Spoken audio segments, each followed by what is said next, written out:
Hello, hello. Welcome to ITO's Interstellar Warfare Initiative. I am ITO-AI Sarah. The training area up ahead is configured with a few very simple initial challenges to assess your skill and rank. Let's begin. So, this is Interstellar Marines, an indie AAA title as advertised by the developers. If you have not heard of it or picked it up yet, this may convince you to. It may convince you not to. Not a big deal.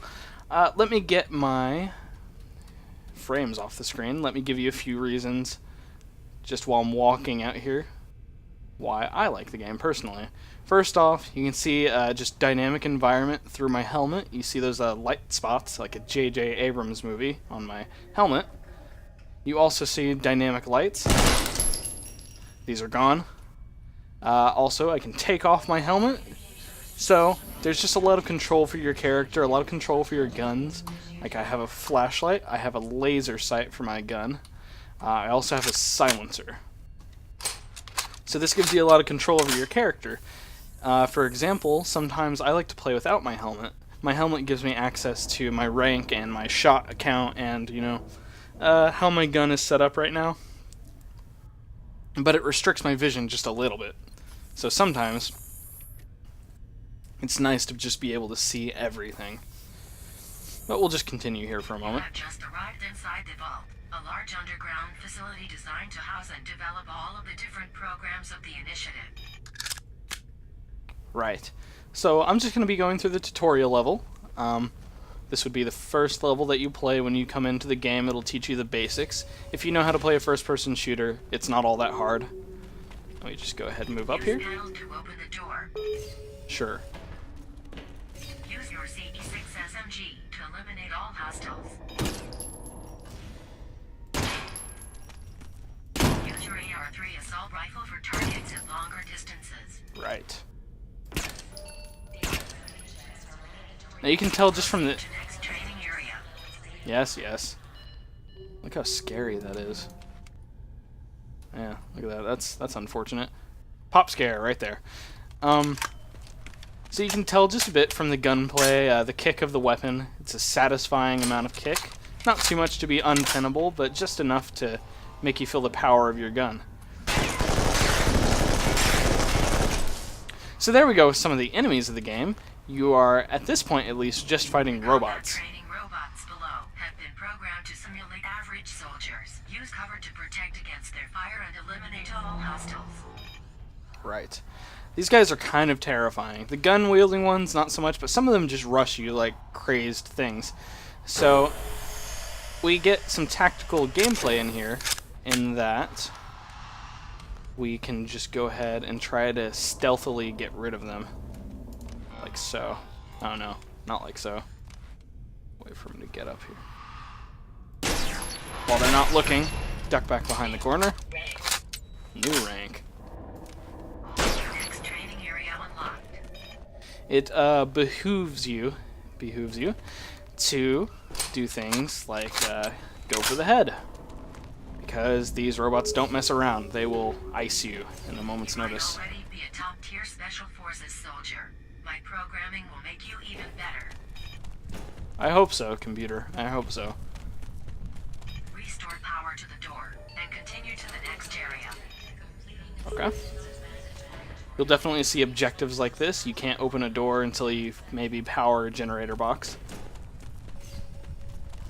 Here you can see that we're definitely underground. Secure a key card to open the door and proceed to the next area. Okay. There's our key card. It's locked. Let's just go ahead and power some stuff on. There we go. No problem. Move to next training area.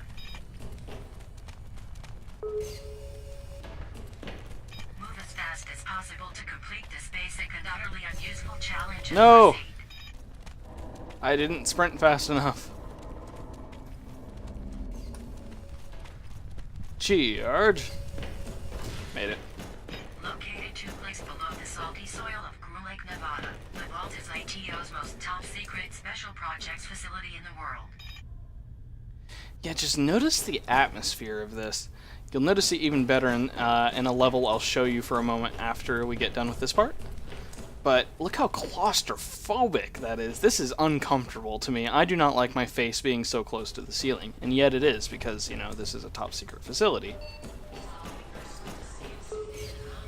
Okay, here's some enemies. Avoid the light and use the environment to gain advantage. Activate weapon laser and attach a suppressor to surprise the enemy. Exactly. This is why I don't use my flashlight.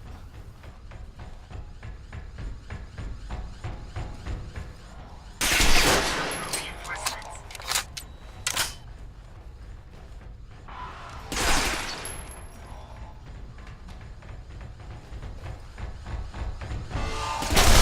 Whoa, I was not ready.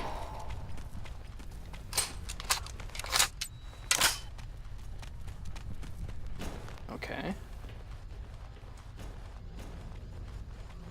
Looks like we got some long range shooting here.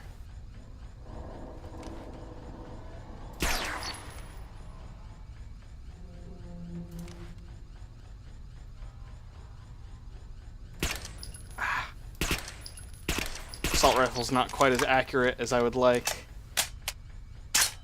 It's mostly my fault. Okay. Just keep moving. Sorry, I've got to concentrate just a bit in these sections. Ow.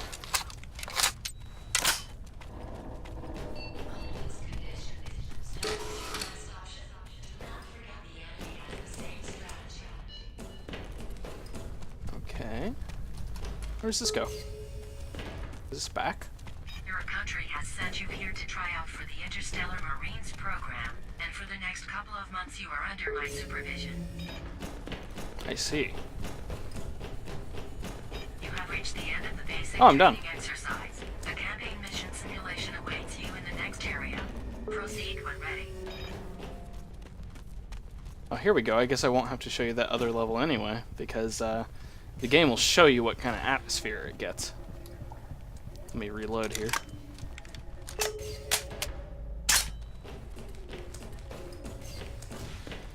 It's a nice little lounge area for the soldiers.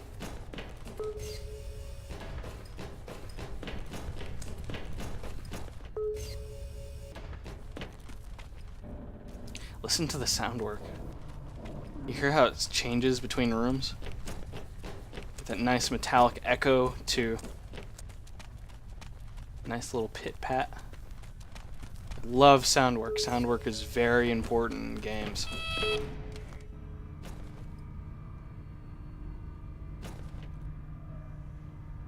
And some people neglect it. You know, they just neglect it a little bit. The objective of this mission simulation is to locate crashed dropship, retrieve data pad from wreckage, and exfiltrate to the pickup zone. Watch out for hostiles. Right. Oh.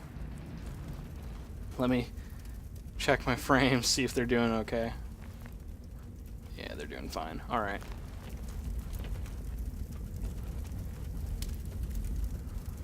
Look at this. Just, it's very nice. And this is all indoors, you know? That's the other part of it that the developers talk about. All of this is under a ceiling. There's a ceiling up there. It's just very good simulation.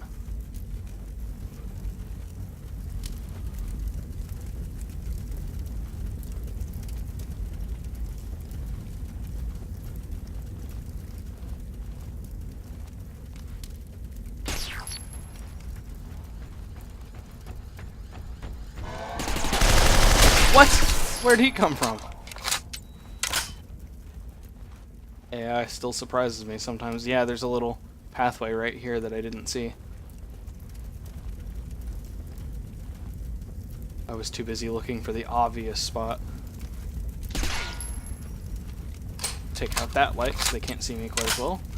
Take out this one as well. Okay.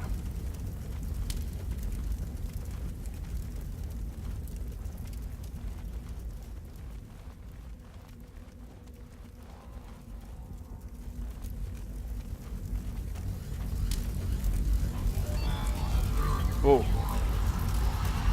Right there, huh?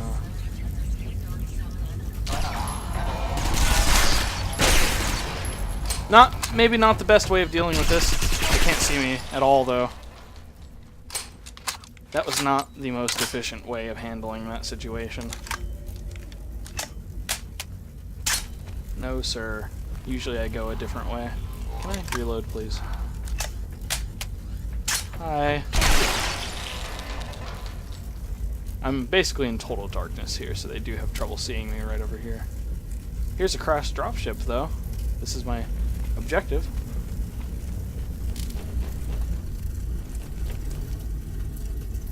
Alright, we got our key card. Or data pad, as it were. Time to exfiltrate. And here we have some Oh! I fell in a hole. Here we have some reinforcements. Wow, he saw me. Huh. They're usually not very good at seeing in the dark, but that one had an eye on me. Must be my silhouette against the aircraft in the fire. Okay. What? Wow. I got lucky there. He didn't see me in time.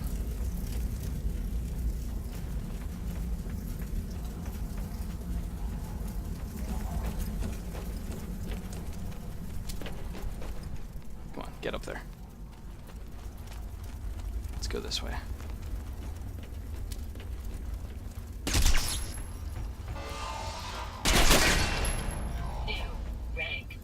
Uh-huh.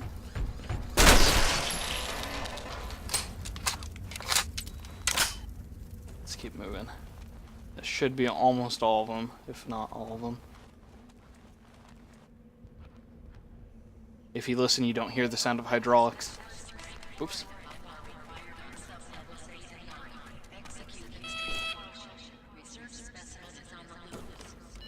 Congratulations, you have successfully completed the core trials. It is now time to join the rest of the candidates and gear up for real training. Welcome to Project IM. Whoops. And there you go. That's how the tutorial goes.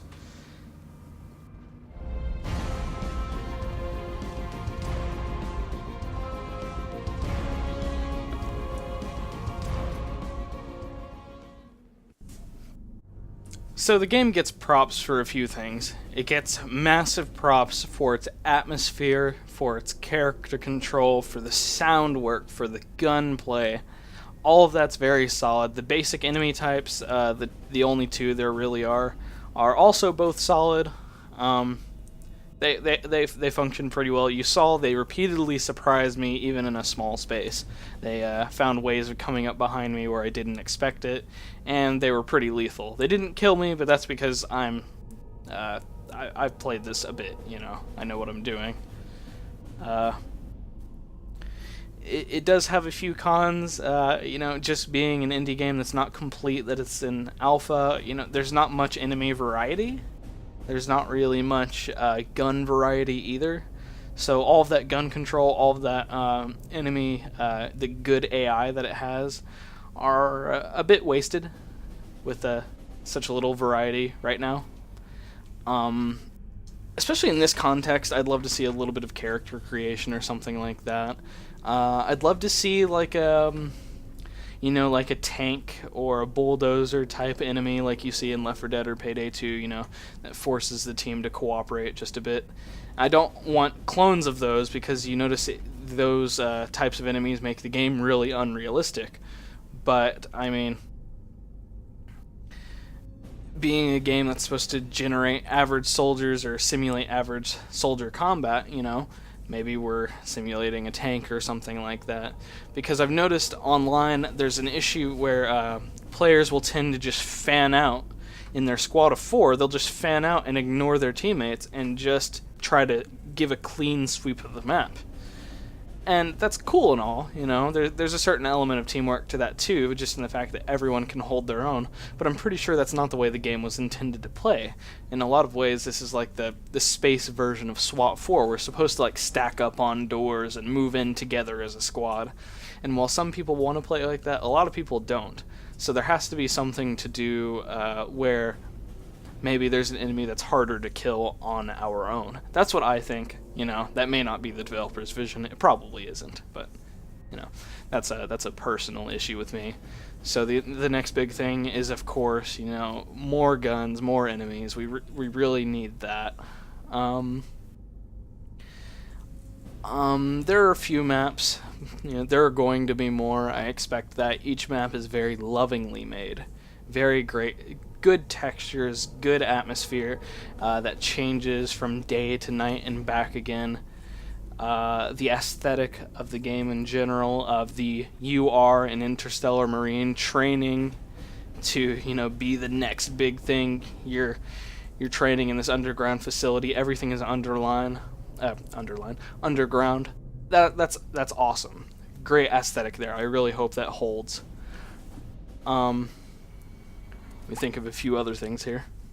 Yes, as I'm looking in the settings over here, I just find this format for settings to be really obtuse, especially because the settings work in the same way as they do when you're actually in game. I just have trouble with this. I mean, maybe it's just me. I prefer, you know, to actually have settings and then have a sub menu where I just select, you know, graphics and I select audio. Maybe if I could just have, you know, graphics, audio, game, like these tabs, and maybe I just click on them and it opens up and then I can close them again. Because, you know, I'm trying to go for volume, say, or like voice chat volume while I'm playing, and, you know, I'm trying to shoot, but also, like, I messed up, so I just kind of need to do this in-game real fast. I can't really do adjustments like that very quickly, and that bugs me a lot. Because if you're going to make the menu accessible in-game, you need to make it functional as well, you know, in such a way that I can use it quickly. Maybe I need to change a key binding real fast because I can't crouch or something, you know? I just need to be able to do that. What else? I don't think there's really anything else I haven't mentioned yet. I will say that the developers are very they're fostering a good community with their fans. They're very up to date. They answer your questions. They talk to the people on Facebook and whatnot. They're uploading videos constantly. That's always really nice to see from a developer. I love to see that. It makes me want to give them my money. So, you know, when you can succeed at doing that, especially with the way EA and Sega are going lately, you know, it's a breath of fresh air to see that from a developer. So I do believe that's about it. If you haven't picked this up yet, I sincerely recommend. Look, they've even got tutorial videos for all of their stuff. You know, like, come on, guys. If you haven't picked it up yet, I sincerely recommend you go ahead, pick it up, give it a shot. It's a bit bare bones right now, but if you're into supporting indie games, into supporting alpha games, I'd absolutely recommend it. So have a good day, everyone. See you later.